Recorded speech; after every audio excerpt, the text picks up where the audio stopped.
Assalamualaikum warahmatullahi wabarakatuh.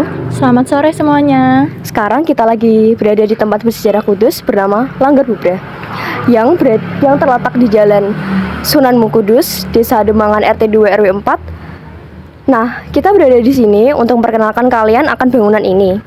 Sebelum itu, perkenalkan dulu, nama saya Amelia Evelina. Dan saya Jehnisi. Kami berdua akan mengeksplor bangunan bersejarah Langgar Bubrah ini, mulai dari sejarah, tata letak, hingga bahan bangunannya. Langgar Bubrah merupakan satu di antara bukti peninggalan sejarah di Kabupaten Kudus. Diketahui dari cerita masyarakat yang beredar, usia Langgar Bubrah lebih tua daripada Menara Kudus yang saat ini menjadi ikon kota Kudus. Terdapat tulisan yang berarti bangunan ini merupakan cagar budaya yang keberadaannya harus dijaga.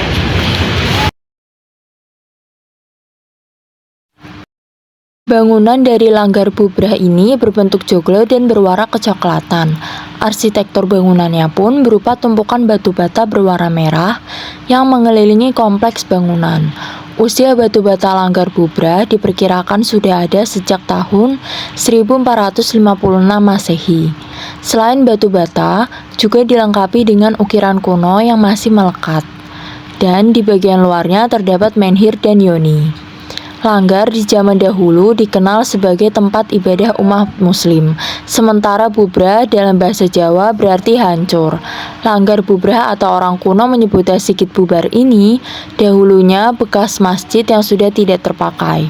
Bangunan ini merupakan simbol akulturasi budaya antara Hindu dengan Islam. Keberadaan cagar budaya Langgar Bubrah sendiri berasal dari era zaman Raden Pangeran Pancawati atau sebelum Sunan Kudus,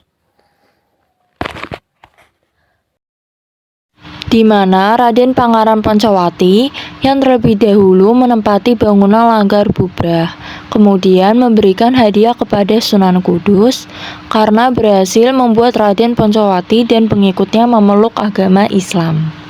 Bangunan Hindu waktu itu berupa Menara Kudus, Langgar Dalam, dan Masjid Panduraksan. Kemudian, Langgar Bubrah adalah murni bangunan berarsitektur Hindu yang menggunakan bata merah terakota. Semua aset bangunan tersebut dihadiahkan kepada Sunan Kudus.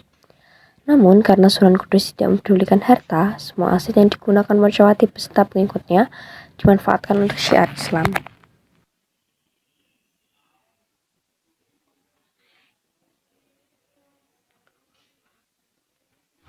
Jadi, Langgar Bubrah berubah alih fungsi ibadah. Alih fungsi bangunan yang dulu digunakan ibadah umat Hindu, sewaktu dipegang oleh Sunan Kudus, menjadi tempat ibadah umat Islam. Peribadatan pertama di kota Kudus, yang disebut Langgar Bubrah ini berfungsi sebagai tempat awal menyebarkan agama Islam dan melaksanakan sholat sekaligus tempat untuk mengkaji ilmu-ilmu keislaman.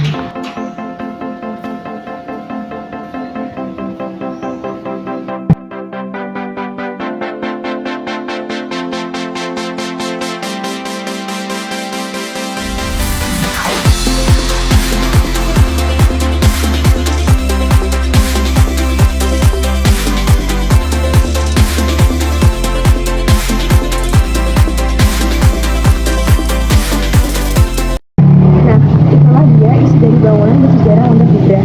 Kalian bisa mengunjungi Langgar Bubrah untuk mengeksplor sejarah-sejarah yang ada di dalamnya. Dan jangan lupa untuk ikut andil menjaga dan merawat Langgar Bubrah ini sebagai cagar budaya di kota Kudus. Sekian dari kami, Amelia dan